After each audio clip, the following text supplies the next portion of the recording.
Uncle, कर दिया ना नुकसान।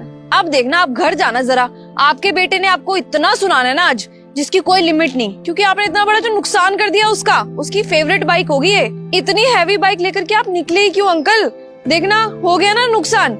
और इस उम्र में आप ये बाइक चला रहे हो, बिल्कुल अच्छा नहीं लग रहा अंकल। लेकिन आज तो ना आपके बेटे ने खैर नहीं छोड़नी आपकी।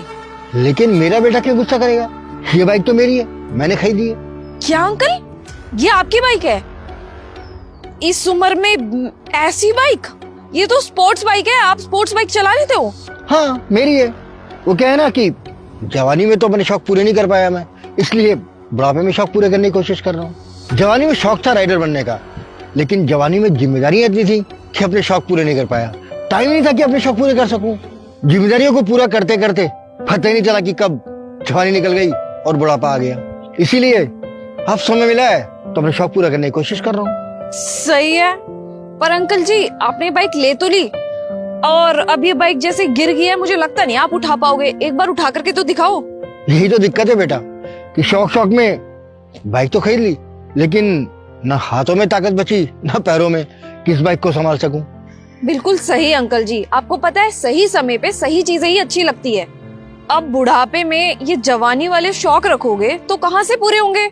ये बात तो तुमने बिल्कुल सही कही है कि हर काम ना समय पर अच्छा लगता है। जवानी में तो मैं अपने शौक पूरे नहीं कर पाया, और अब बुढ़ापे में जब मेरा अपना कहने के लिए कोई भी नहीं बचा तो अपने शौक पूरा करने की कोशिश कर रहा हूँ। जब जवान था तो पैसा कमाने के चक्कर में अपने बीवी बच्चों पर बिल्कुल ध्यान नहीं दे पाया, उनको टाइम नहीं दे पाया। लेकिन पैसा कमाना था तो पैसे के चक्कर में भागता रहा, अपने घर पर बिल्कुल ध्यान नहीं दिया।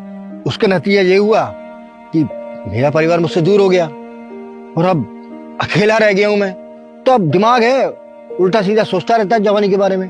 तो जवानी के शौक याद आते हैं तो उन्हीं को पूरा करने की कोशिश कर रहा हूँ। आज पैसा तो बहुत है मेरे पास, लेकिन अपना कहने के लिए कोई नहीं है। मेरे परिवार मेरी कदर भी नहीं करता और मुझसे बात भी नहीं करता, तो अकेला क्या करूं? और मैं ये नहीं कह रहा कि मेरे बीवी बच्चों की कोई गलती है, उनकी कोई गलती नहीं है। गलती तो मेरी है कि जब उन्हें मुझे समय देना चाहिए था नहीं दिया, तो आज मैं अपनी गलती की सजा भुगत रहा हूँ। बिल्कुल सही कहा अंकल आपने। इंसान सिर्फ सारी जिंदगी पैसा कमाने के बारे में ही सोचता रहता है, और जब उसके पास पैसा आ जाता है तब उम्र नहीं रहती है। फिर वो अपने शौक कैसे पूरा करेगा, क्योंकि तब तक तो हिम्मत ही नहीं रहती। बेटा बात तो आपकी बिल्कुल सही है, लेकिन एक बात बोलूं, तुम भी तो वही सब कर रही हो जो जवानी में मैंने किया था। क्या अंकल, मतलब? मतलब बेटा तुम भी तो अपने परिवार पर ध्यान नहीं दे रही, जैसे कभी मैंने नहीं दिया था। तुम भी तो पैसे के पीछे भाग रही हो। अंकिता मेरी बात तो सुन लो यार। अंकिता सुनो तो सही। अरे राहुल, क्या ड्रामे है तुम्हारे सुबह सुबह? मेरे को चुपचाप ऑफिस क्यों नहीं जाने दे रहे हो? क्यों पीछे पड़े हो मेरे? यार तुम्हें तो पता है ना, आज मैंने बच्चों को बोल दिया था कि मम्मी पापा आज तुम्हें मूवी दिखाने ले जाएंगे, और तुम जा रही हो ऑफिस। अरे अगर बच्चों को मूवी दिखाने लेके जाना ही है तो तुम लेके जा रहे हो ना, मेरे पीछे क्यों पड़े हो? मेरे को बहुत इंपॉर्टेंट काम है ऑफिस में, मेरे को जाने दो ना। और मैंने भी तो छुट्टी ली है ना, और तुम एक दिन की छुट्टी ले लोगे तो क्या बदल जाएगा उससे? प्लीज यार अंकिता, ऐसा मत करो, उनका दिल टूट जाएगा। अच्छा, अगर तुमने छुट्टी ली है तो मैं भी छुट्टी लूं। मेरे पास ना इतना फालतू का टाइम नहीं है कि मैं इन सब चीजों में वेस्ट करूं। और मैं ये सब मेहनत क्यों कर रही हूँ? अपने बच्चों के अच्छे फ्यूचर के लिए ना, तो मेरे को करने दो। और तुम लेके जा रहे हो, तुम जाओ या मैं जाऊं, तो बात एक ही है ना। देखो अंकिता, वो मेरे बच्चे नहीं है, तुम्हारे भी है। मैं कोई आया नहीं हूँ तो मैं ही उनके पीछे पड़ा रहूंगा। जितनी मेरी रिस्पॉन्सिबिलिटी है ना, उतनी तुम्हारी भी है, ये मत भूलो तुम। ठीक है, अगर तुम्हें उनको लेके जाना है तो लेके जाओ, नहीं लेके जाना तो मत लेके जाओ। लेकिन मुझे ना मेरे काम पे जाने दो। मेरे को ऑफिस पहुंचना ना बहुत ज्यादा इंपॉर्टेंट है। मेरे पीछे मत पड़ो, क्योंकि मैं ऑफिस ही जाऊंगी। तुम्हें लेके जाना हो बच्चों को मूवी देखने तो लेके जाओ, मेरे पास इतना फालतू का टाइम नहीं। और प्लीज मेरे को इस बार मत टोकना, क्योंकि मैं नहीं रुकूंगी। अंकिता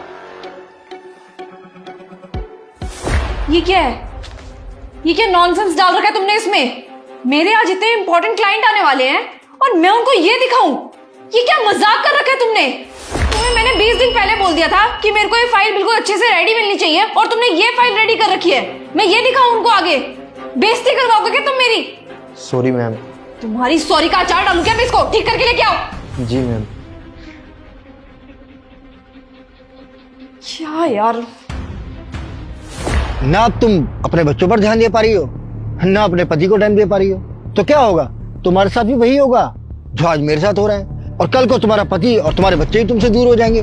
जैसे आज मैं अकेला हूँ, तुम भी अकेली हो जाओगी, और उसके बाद तुम भी क्या करोगी? मेरी इतना अकेली बैठकर ऐसे ही अपने शौक पूरे करने की कोशिश करोगी जवानी के, क्योंकि अभी अपने शौक पूरा करने के लिए भी तुम्हारे पास टाइम नहीं है। तुम्हारा टाइम तो सिर्फ पैसा कमाने में खर्च हो रहा है। और तुमने आज एक और गलती भी तो की, अपने जूनियर एम्प्लॉय को बेवजह डांट दिया। अरे उसका क्या कसूर था?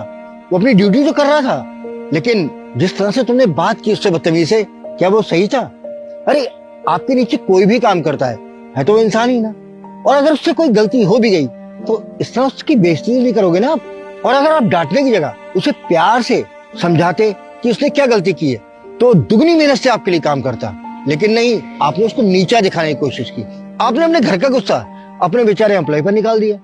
आप खुद सोचो, क्या सही किया आपने? और वैसा ही आपने अपने पति के साथ किया। आपके पति ने टाइम ही तो मांगा था अपने लिए और अपने बच्चों के लिए, लेकिन तुमने टाइम नहीं दिया, पैसों को महत्व दिया कि नहीं मुझे पैसा कमाना है। यानी कि परिवार की जरूरतों का तुम्हें बिल्कुल ख्याल नहीं है। और बेटा एक बात ध्यान रखना कि समय ना रेत की तरह हाथों से फिसल जाता है, और जब समय हाथ से निकल जाता है ना तब बहुत पछतावा होता है। तब पता चलता है कि जिस पैसे के लिए हम भाग रहे थे वो हमारे किसी काम का नहीं। आपने सही कहा अंकल।